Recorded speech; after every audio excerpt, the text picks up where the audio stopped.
Yo yo, what's up everybody? Welcome to Kodansha Live. I am your host Misaki Kido. So this is a show we usually talk about all things related to Kodansha. But we also actually break a news or two or three about Kodansha manga here at Kodansha Live. And today we have bunch of new licensing announcements for the spring 2022, which is right around the corner in our publishing world. So I'm pretty excited to tell you guys about these super cool announcements that is coming up for the next season, and I hope you are ready for it. Now, are you ready? All right. Ready or not, here I come. Let's start with the announcements for spring 2022, new licensing announcements. First up, boom.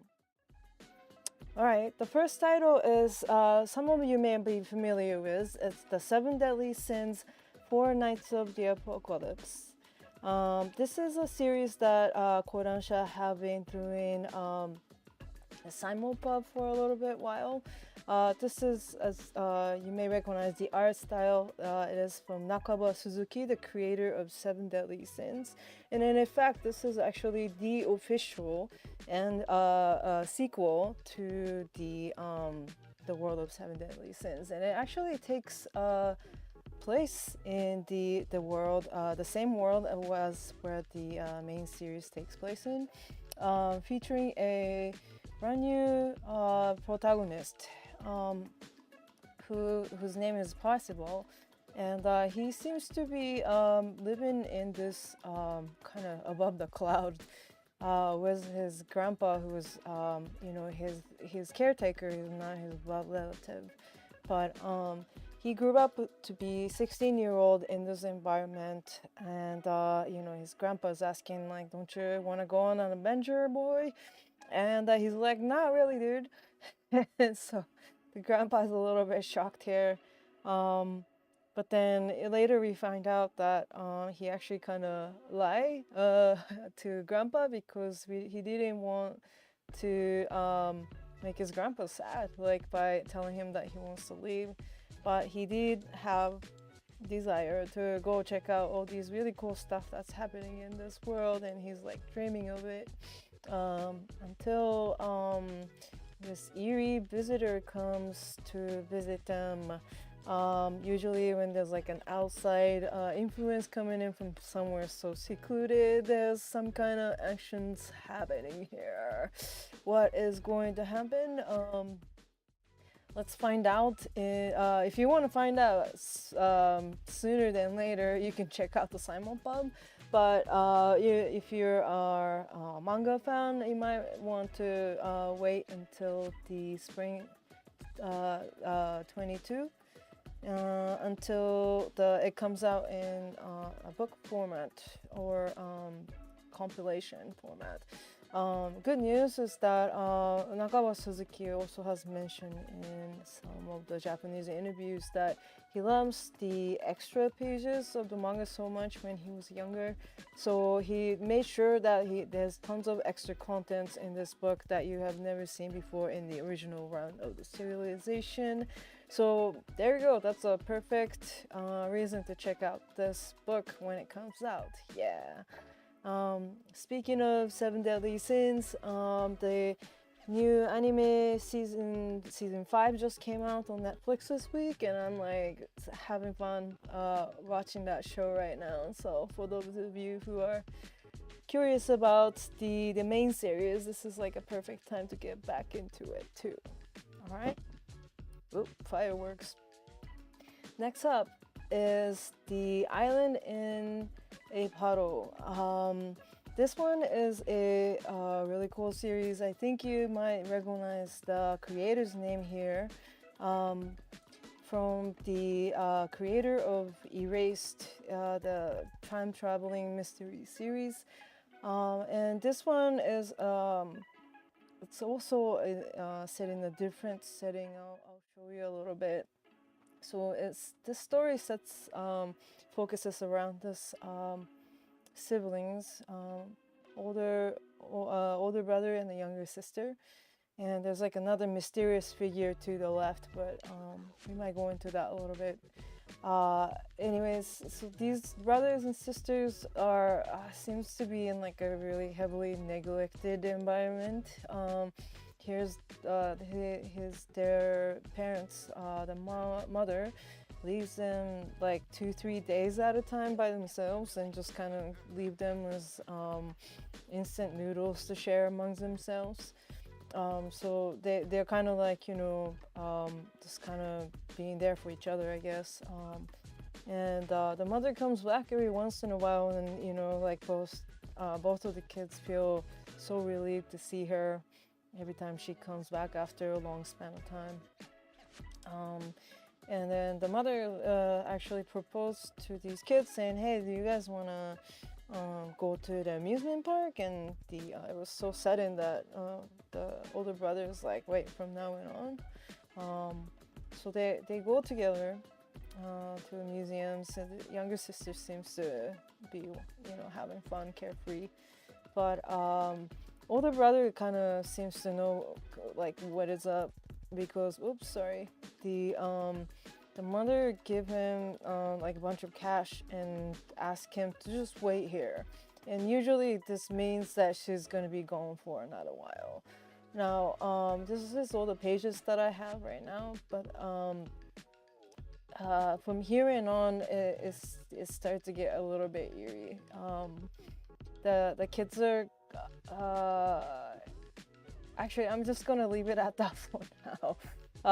Just for the fair heads up, I guess, there's definitely time traveling and mystery solving involved in this story, and that was just the setup of the story. From here and on, the aspect of time traveling starts to come in fairly quickly into the story. So if you're curious about Island in a Puddle, stay tuned to the free chapter 1 preview to come out on Kodansha.us closer to date of publication. Alright, next up is Galaxy Next Door. So this one is by another name that you might recognize, Gido Amagakure. That's creator of the Sweetness and Lightning. That's a series about the single parent father and his child and their daily lives, and revolved around their cooking. This creator is so amazing to me, how she develops the human characters in her story, because in this case it's a little bit more skewed to fantasy over a slice of life series. So there's like a little bit of fantasy, like sci-fi aspects starts to come in. It's interesting. But in the beginning of the story, like off the bat, it's a scene of a funeral with the main character and his younger siblings attending for their parents. So they have no parents, and for that reason, this main character decided to be a mangaka to make his ends meet. And his job is becoming increasingly busy. So he was looking for an assistant, and he just heard this good news that they found a good person, good assistants for him. And this is the day they meet for the first time. So this is her. And although he had kind of doubts and all, like she ends up being like this like super amazing manga assistant. So he's quite happy about that, and they work together very hard to meet this like super hardcore deadline, and they look tired towards the end of this panel, for sure. And when they wake up the next morning, he thought he saw a G-pen, the manga drawing tool, that was stuck in the this new assistant's butt. So she's like, "Oh my god, that is super dangerous." So he was trying to like take it out, and he actually gets stung by it. And that's when he sees this entire universe vision. Interesting. So this actually ends up being like a special bond or the contract between these two individuals that's almost kind of works as a marriage in this apparently a different planet this lady came from.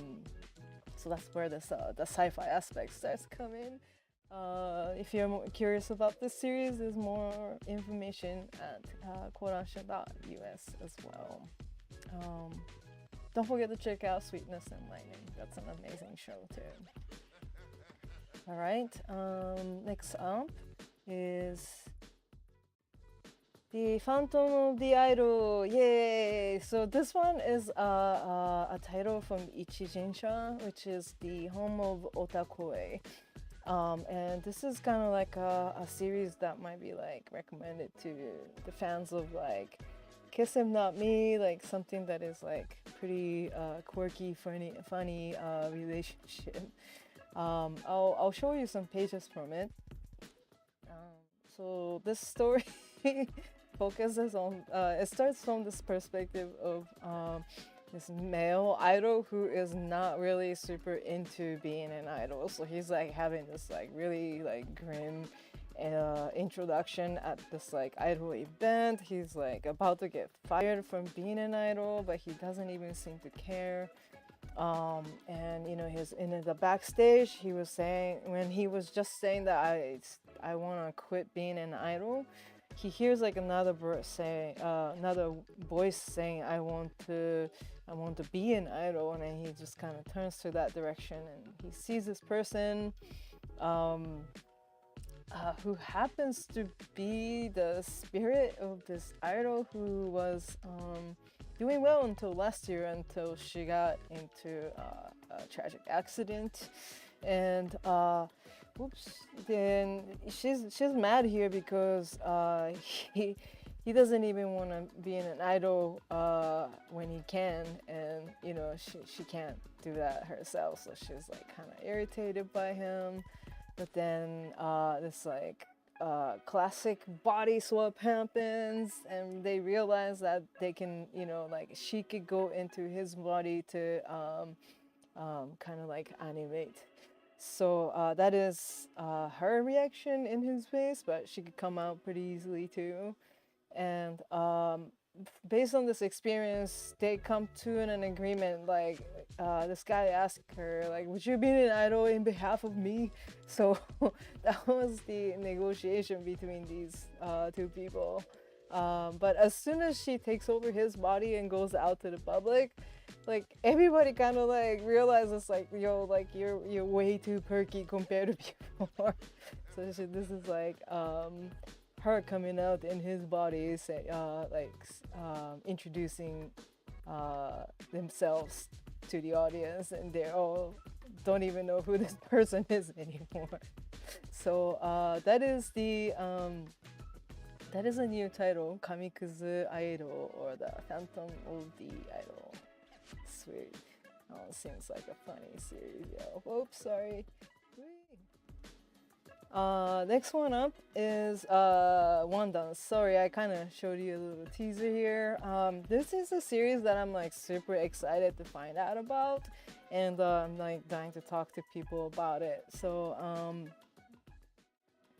this one starts out with this like super amazing dance sequence here of these. It sets in high school, so these dancers are like high school.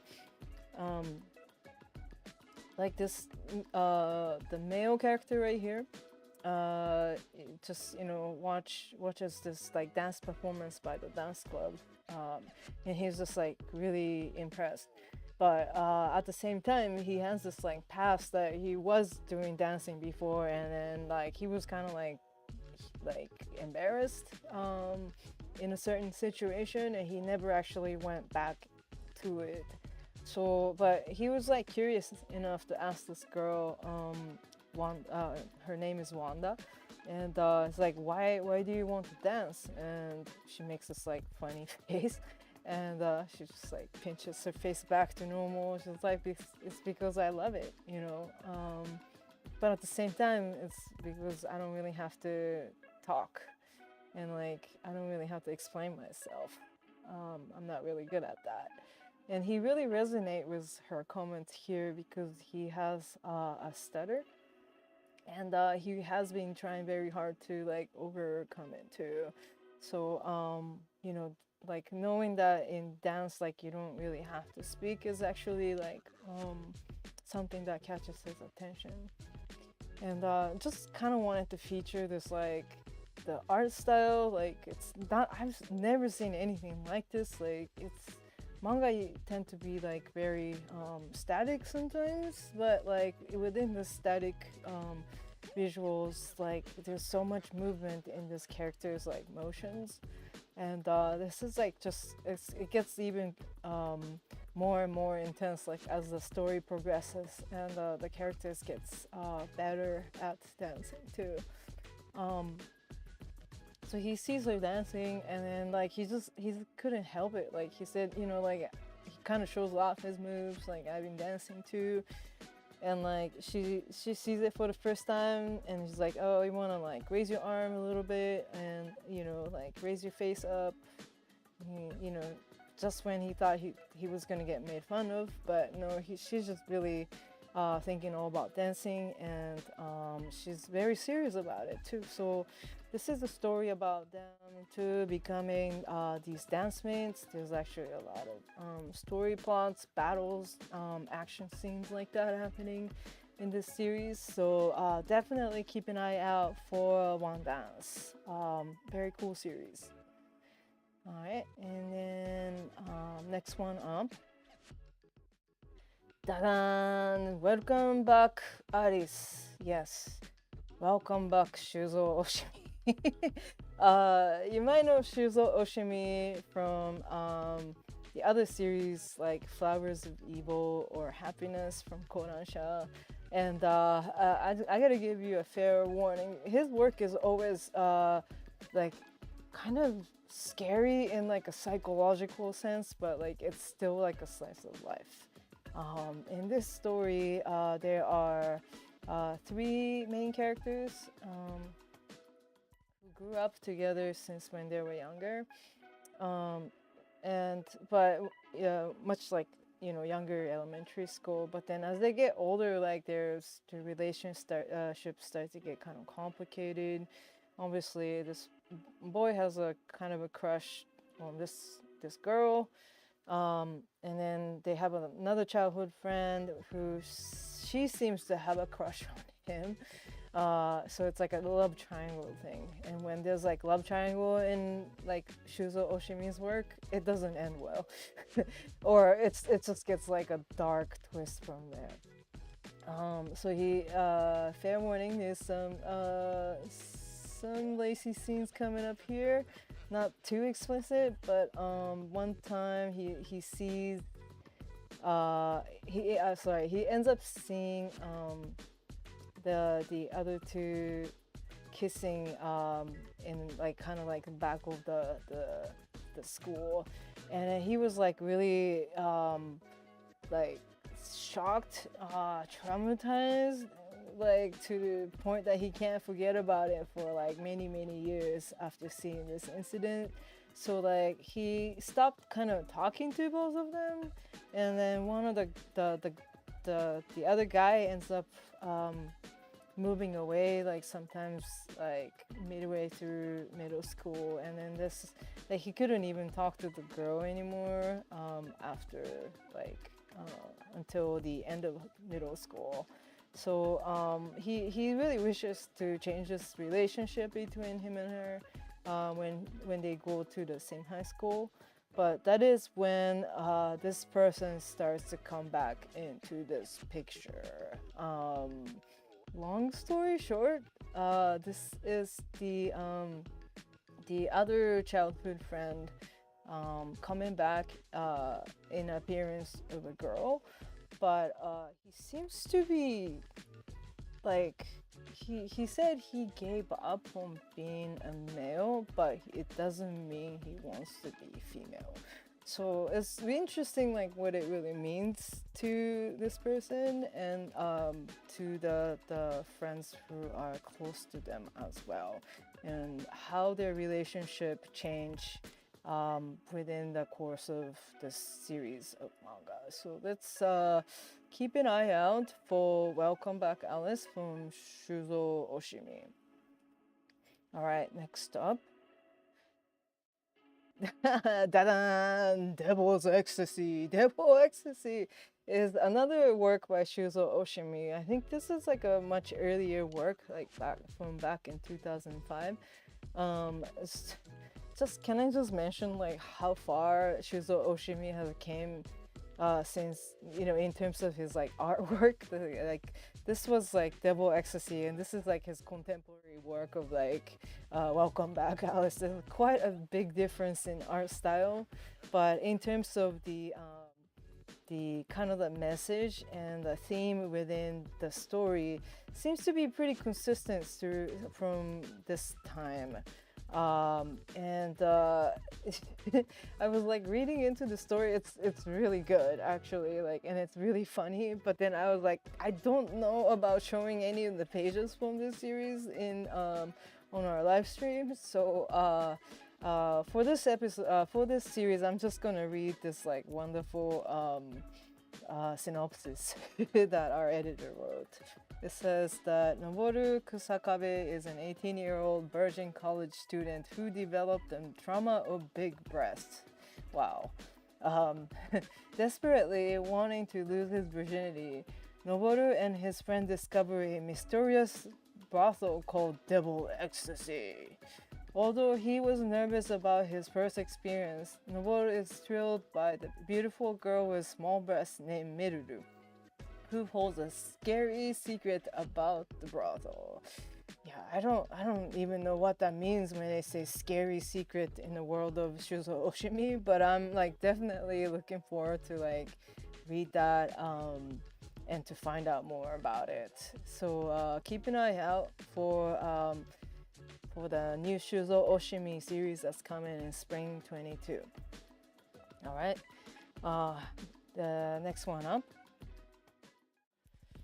is Sense's Pio is Slice by Akane Torikai. This is a very unique series, I should say. I think this creator debuted as like a shoujo manga artist, but then she has switched over to seinen manga. So it's kind of like a josei seinen like hybrid type of artist here. And she's quite stunning in terms of storytelling and any art. As you can see, this the story premises is really simple, but then like if you start to read into it, it's actually not quite a simple story. I'll show you some of the pages from here. So like off the bat, like this is the first spread of the series, and like she's talking about like inequality, like when you split in a situation where you split like a group of people in a group into two, there's always somebody who gets like crappy end of the stick is what she's talking about. Like for example, like rich people and like the people who are not, like it's like very kind person or like nervous person, like, you know, better looking and not, introverted and extroverted. There's always one side of those two splits that it's always like yeah, it's like the have-nots. It's not really working advantage of the person. And I think she's also talking about a little bit of split within herself too.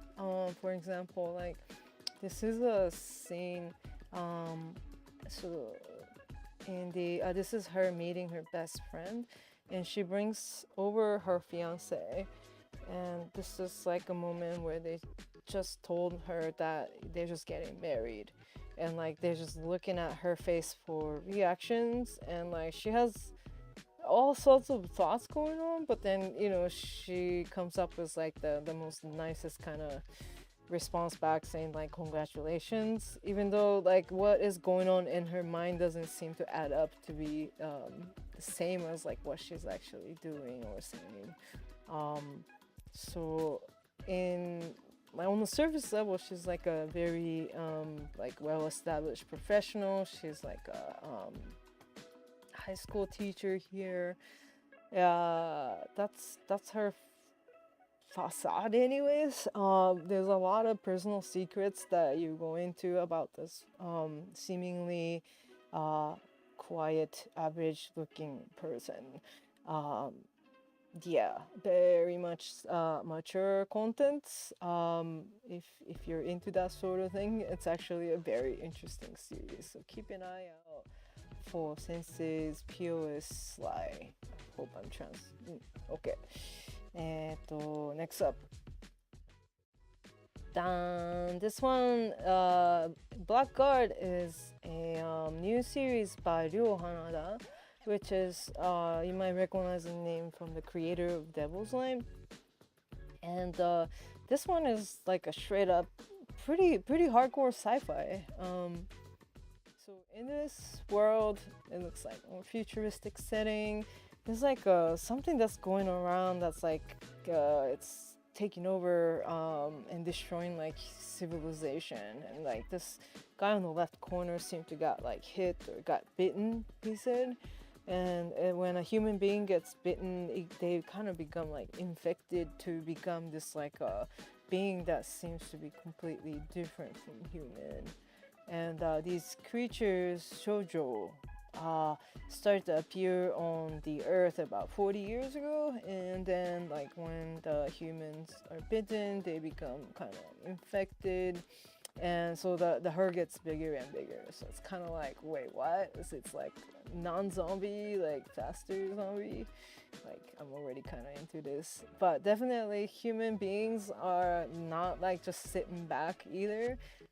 There's these like beings called guards, like who wears these like dark capes, and this particular person goes around with a sword to personally fight over this like huge herd of creatures.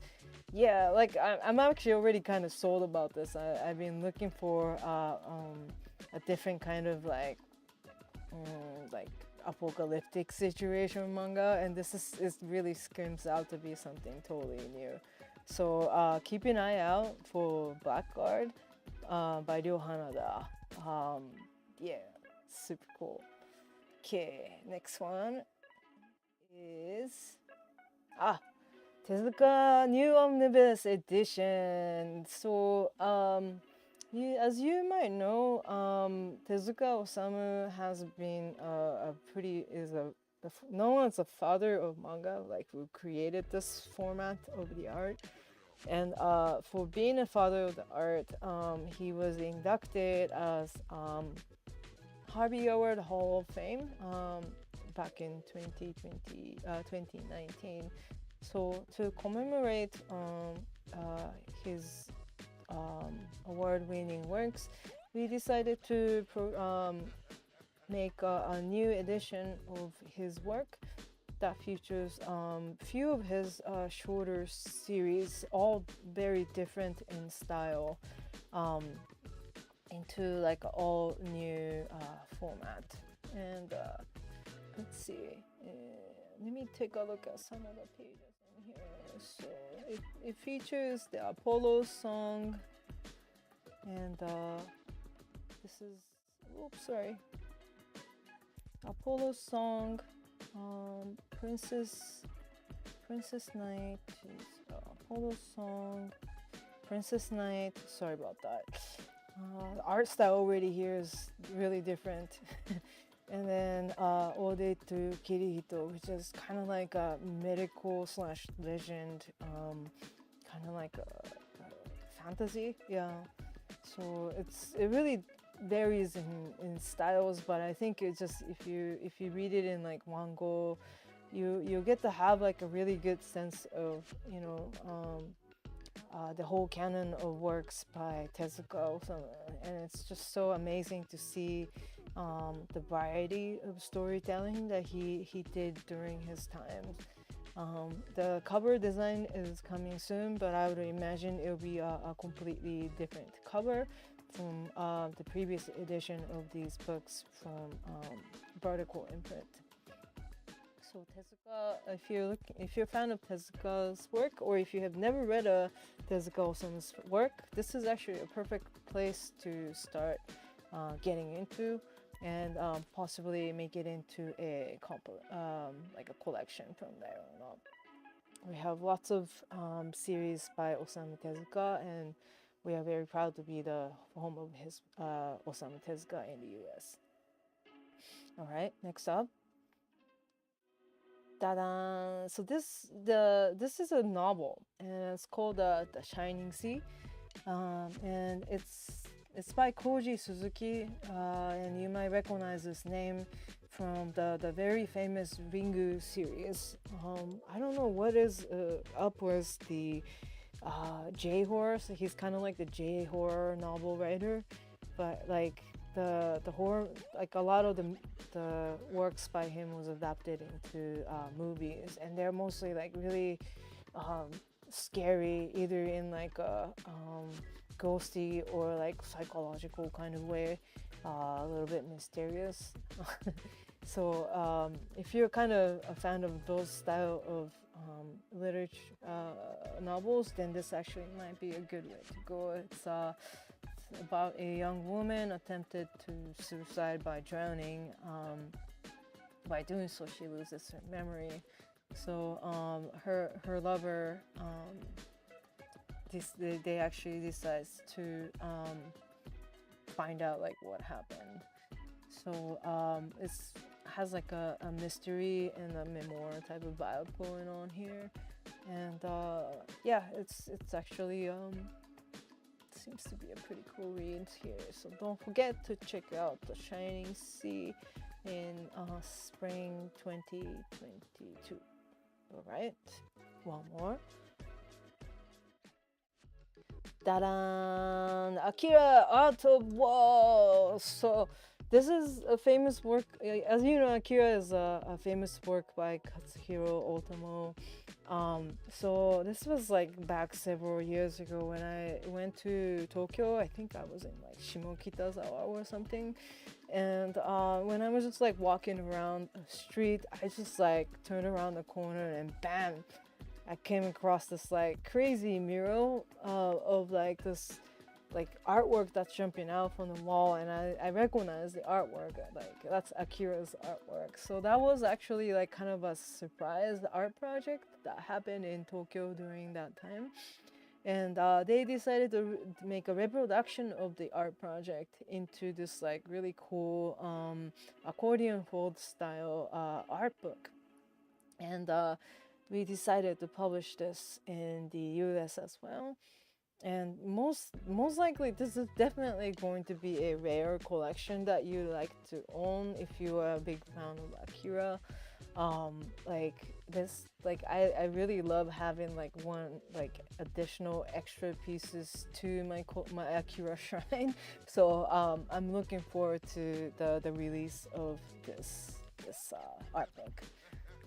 As you may have known, Akira is like huge property for Kodansha, and we have released the Akira box set in 2017, and that has continued to be a best-selling product for us. So yeah, just get your hands on it when it's available is my advice to y'all. And that's it for now. More of this information that I shared will be on Kodansha US, like some of the stuff that I haven't talked about. Some details will be on our website as well, so make sure to check out kodansha.us. And just kind of want to remind you to subscribe to our channel, because this is where we break these kind of announcements. For those of you who are watching this episode, you're the first ones to find out what is coming down the line from Kodansha. And sometimes we launch like a really cool projects and opportunity to bring the creators and the fans together, such as the Nagatoro-san special that we did the other week. So stay tuned to our YouTube channel and also our social media. Let me see if I can see any cool chats on here. I know it's been a pretty active day. Uh, yeah, there's a lot of stuff going on. Artwork's pretty. I'm actually really glad that people are digging the announcements. The Galaxy Next Door, yes, series is amazing. So some of you know about that series. Wanda's, yeah, that dance manga. Oh, I'm actually really surprised people are into that one too. Yeah, I have really good experience with dance mangas. Like Welcome to the Ballroom is actually one of my favorite dance manga too. But it's every time I'm actually really mind blown by what the creators do to kind of make the dances to come true. Which Shelf said, I'm eating good today. Oh, good. About the Devil Ecstasy, it looks very retro horror. Yeah, dude. I was actually really like reading the manga before the stream, and then it's actually amazing story work. That's why I kind of didn't want to spoil it, but like only showing some pages of it, because a lot of Shuzo Oshimi's work is like this like really detailed like plot development over like little subtle expressions in the panels. So once it comes out, I think that's the time to like read it. Let's see, Shuzo Oshimi is a workhorse for real. Yeah, dude is putting out manga after manga of high quality, super high quality. Happiness, Blood on the Tracks, welcome back, Allison Moore. Absolutely love his work. Thank you, Kyle. That's like, yeah. If you ask a friend and they say they like Shuzo Oshimi's work, you know that person is hardcore. Roshi said this is huge regarding Tezuka's work. Yes, I totally agree. I'm actually really happy that more of his work is coming out in English because like just like just when I thought like I read all the Tezuka, no, I only just kind of touched the surface of it. Like there's tons of more work by him that you would have never read before, and like each one of the opportunity he would have tried to surprise you. So look forward to the Tezuka's new omnibus. Ode to Kirihito is a masterpiece, highly recommended. Yes. I read Ring many years ago and really enjoyed it. Maybe look into this one. Oh, thank you, Theo. Yeah, J-horrors, man.